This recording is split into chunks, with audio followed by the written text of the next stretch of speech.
Léon marchant sur un nuage, des cadors du cyclisme blessés, la Russie qui veut organiser ses propres JO. On fait le point sur tout ce qui s'est passé ce mois-ci en lien avec les JO. C'est le journal des JO de mars de Passion Sport. Bonjour à tous, c'est Dany, très heureux de vous retrouver pour un nouveau journal des JO. Avant de commencer la vidéo, pensez à vous abonner et à liker la vidéo si elle vous a plu, ça nous aide beaucoup. On commence cette vidéo avec un point sur les athlètes et les équipes françaises. Première info, Léon Marchand a dominé de la tête et des épaules le championnat universitaire américain. Le quintuple champion du monde français a excellé lors des finales NCAA à Indianapolis. En individuel, il s'est offert 3 titres et a établi 4 nouveaux records universitaires. Il a également largement contribué au premier sacre de l'histoire de son université Arizona State dans cette compétition par équipe. Le Toulousain était ravi après sa compétition. Interviewé après ses folles performances, il dit qu'il n'a jamais vécu un truc aussi intense. Son entraîneur, Bob Bowman, a dans la foulée annoncé que son poulain quitterait les bassins universitaires pour entamer une carrière professionnelle.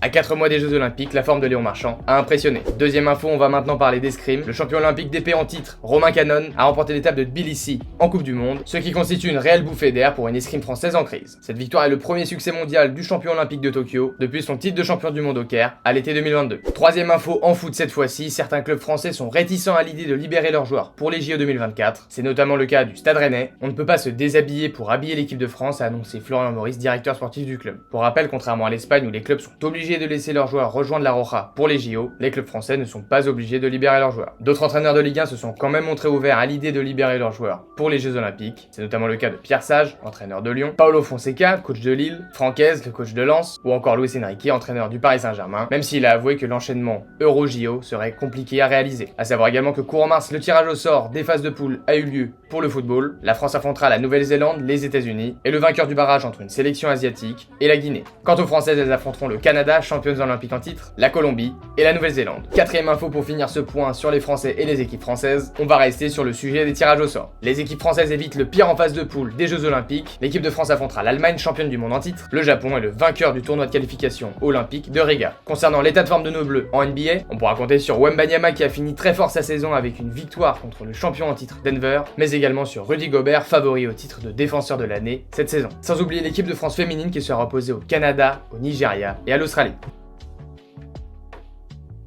On passe maintenant à la deuxième partie de la vidéo avec un point rapide sur les stars internationales. Première info, on va commencer par un point sur les cyclistes car il s'est passé énormément de choses ce mois de mars et début avril. Le tracé de la course en ligne à Paris convenant à des punchers. Je trouvais pertinent de faire un point sur ceux qui feront figure de favoris à Paris. Plusieurs chutes très importantes ont eu lieu ces derniers temps, provoquant de nombreuses blessures chez les cadors du peloton. Jonas Vingegaard s'est fracturé la clavicule et plusieurs côtes lors de la 4ème étape du Tour des Pays Basques. Victime aussi d'un pneumothorax, il avait été admis en soins intensifs pour surveiller ses signes vitaux. Malheureusement, le double vainqueur du Tour de France n'est pas le seul à avoir été grièvement blessé lors de cette immense chute survenue sur le Tour des Pays Basques. Primoz Roglic ou encore Remco Evenepoel ont également été blessés. Van Aert, qui sera sûrement un des coureurs à suivre à Paris, a quant à lui chuté sur la course à travers la Flandre et doit renoncer au Tour d'Italie. Épargné par les chutes, Mathieu Van Der Poel a brillé sur ce mois de mars et début avril. Il a notamment remporté le 2e monument de la saison, Paris-Roubaix, en étant aérien tout au long de la course. S'il décide de participer aux JO, ce sera clairement un des éléments à suivre. Deuxième info, plusieurs nations importantes du handball se sont qualifiées pour les Jeux Olympiques. La Croatie, victorieuse de l'Allemagne chez elle à Hanovre, et la Norvège ont décroché le titre pour le tournoi masculin de hand des Jeux Olympiques à Paris, à l'issue de la 2e journée des tournois de qualification disputés début mars. À Granollers également en tournoi de qualification olympique, les Espagnols, médaillés de bronze à Tokyo en 2021, ont souffert contre le Brésil, encore à leur hauteur à 3 minutes de la fin, mais ont fini par s'imposer 28-26 et terminent en tête de leur groupe. Troisième info, on retourne à la natation. Adam Peaty se qualifie pour les JO à Paris et pourra défendre son titre olympique sur 100 mètres brasse. Le double champion olympique du 100 mètres brasse de 29 ans a marqué le coup en réalisant la meilleure performance mondiale de l'année lors des championnats britanniques de natation en 57-94, son meilleur chrono depuis sa médaille d'or au JO de Tokyo en 2021 en 57-37. Le détenteur du record du monde en 56-88, champion olympique pour la première fois en 2016 à Rio, est resté invaincu sur 100 mètres brasse pendant 8 ans entre 2014 et 2022, mais après son 2e titre olympique, il s'est fracturé le pied après une longue pause pour soigner d'importants troubles psychologiques, évoquant notamment des problèmes de dépression et d'alcoolisme. Avec cette super performance, il semble bel et bien de retour et sera clairement un des nageurs à suivre cet été à Paris.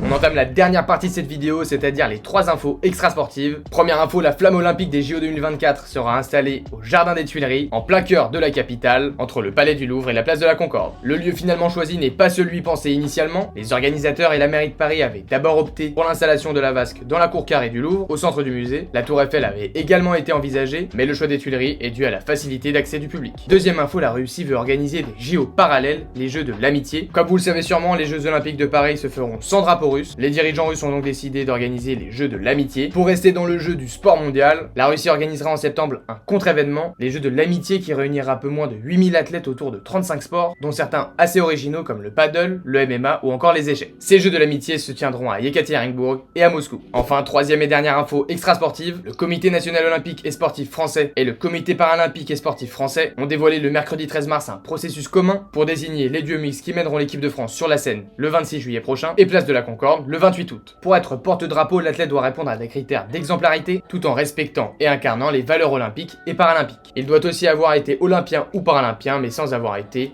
porte-drapeau de la France. Le verdict arrivera seulement à la mi-juillet quand le CNOSF et le CPSF dévoileront les 4 porte-drapeaux pour les Jeux Olympiques et Paralympiques de Paris 2024. On connaît déjà certains athlètes qui ont posé leur candidature pour être porte-drapeau, c'est notamment le cas de Erving Ngapet, figure majeure de l'équipe nationale depuis bientôt 13 ans, qu'il a mené au titre de champion d'Europe en 2015 mais surtout au titre olympique en 2021 à Tokyo. Ngapet incarne donc bien une certaine idée de la gagne à la française, où le collectif, l'amitié et la fantaisie priment. D'autres athlètes importants se sont également portés candidats, on retrouve notamment Florent Manodou, Estelle Mosley ou encore Mélina Robert-Michon. Voilà, c'en est terminé pour ce journal des JO du mois de mars. J'espère que la vidéo vous a plu et si c'est le cas, n'hésitez pas à la commenter, à liker et à vous abonner. On se retrouve au mois de mai pour le prochain journal des JO et d'ici là, d'autres vidéos sortiront sur la chaîne, alors n'hésitez pas à mettre la cloche. C'était Dany pour Passion Sport. Ciao.